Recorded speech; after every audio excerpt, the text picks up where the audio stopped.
Mohmand Campaign of 1897–1898.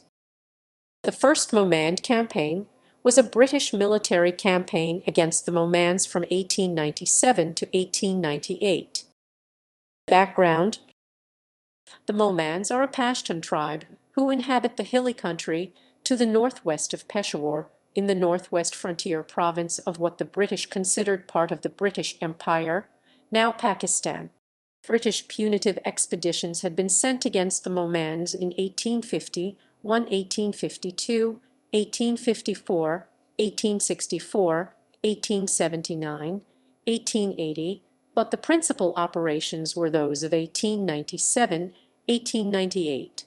The year 1897 witnessed an almost general outbreak among the tribes on the northwest frontier of India.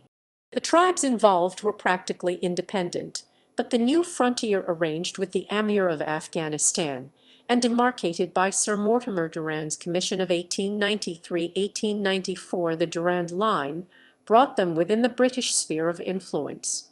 The fear of these tribes was annexation, and the hostility shown during the demarcation led to the Waziri expedition of 1894. Other causes, however, contributed to bring about the outbreak of 1897.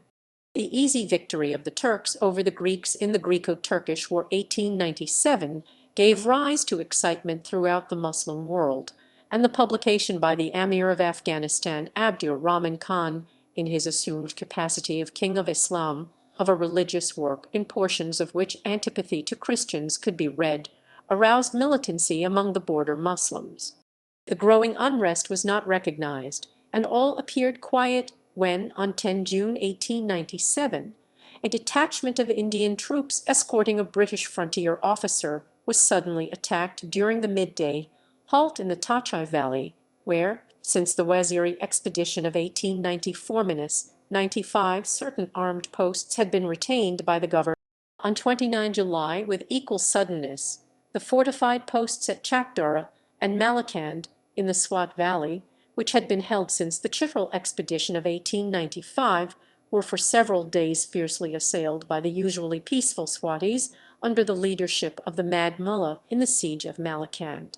On 8 August the village of Shabkadar Shankargarh, within a few miles of Peshawar and in British territory, was raided by the Mohmands, while the Afridis besieged the fortified posts on the Samana Ridge, which had been maintained since the expeditions of 1888 and 1891. Finally, the Afridis, within a few days, captured all the British posts in the Khyber Pass. Campaign: the Malakand Field Force commanded by Major General Sir Bindon Blood. The post at Malakand was reached on 1 August, and on the following day Chakdara was relieved. The punishment of the Afridis was deferred till the preparations for the Tura campaign could be completed. The Mohmands, however, could be immediately dealt with, and against them the 2 brigades of Sir Bindon Blood's division advanced from Malakand simultaneously with the movement of another division under Major General Edmund Ells from Peshawar. It was intended that the 2 columns should effect a junction in Badger. About 6 September the 2 forces advanced, and Major General Blood reached Naogai on 14 September, having detached a brigade to cross the Rambat Pass. This brigade being sharply attacked in camp at Markanai, at the foot of the pass on the night of the 14th. On the 15th, Brigadier General, afterwards Major General Jeffreys, camped at Anayat Killa, and on the following day he moved up the Mamand Valley in 3 columns, which met with strong resistance. A retirement was ordered, the tribesmen following, and when darkness fell the general, with a battery and a small escort, was cut off and with difficulty defended some buildings until relieved. The casualties in this action numbered 149. This partial reverse placed General Blood in a position of some difficulty. He determined, however, to remain at Naogai, awaiting the arrival of General Ells, and sent orders to General Jeffreys to prosecute the operations in the Mamand Valley.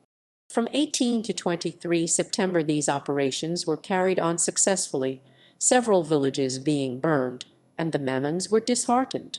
Meanwhile, the camp at Naogai was heavily attacked on the night of the 20th by about 4,000 men belonging to the Hadamullahs following. The attack was repulsed with loss, and on the 21st Generals Blood and Els met at Lacquerie. The junction having been effected, the latter, in accordance with the scheme, advanced to deal with the upper Mohmands in the Jarobai and Kodikel valleys, and they were soon brought to reason by his well-conducted operations.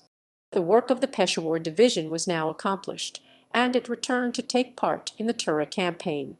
Its total casualties were about 30 killed and wounded. On the 22nd General Blood joined General Jeffreys, and on the 24th he started with his staff for Panjgora. On the 27th General Jeffreys resumed punitive operations in the Mohmand Valley, destroying numerous villages. On the 30th he encountered strong opposition at Agra, and had 61 casualties. On 2 October General Blood arrived at Anayat Killa with reinforcements, and on the 5th the Mohmands tendered their submission. The total British loss in the Mohmand Valley was 282 out of a force which never exceeded 1,200 men. After marching into Buner and revisiting the scenes of the Umballa campaign of 1863, the Malacan field force was broken up on the 21st of January. The objects of the expedition were completely attained, in spite of the great natural difficulties of the country. The employment of imperial service troops with the Peshawar column marked a new departure in frontier campaigns. Participation of Winston Churchill.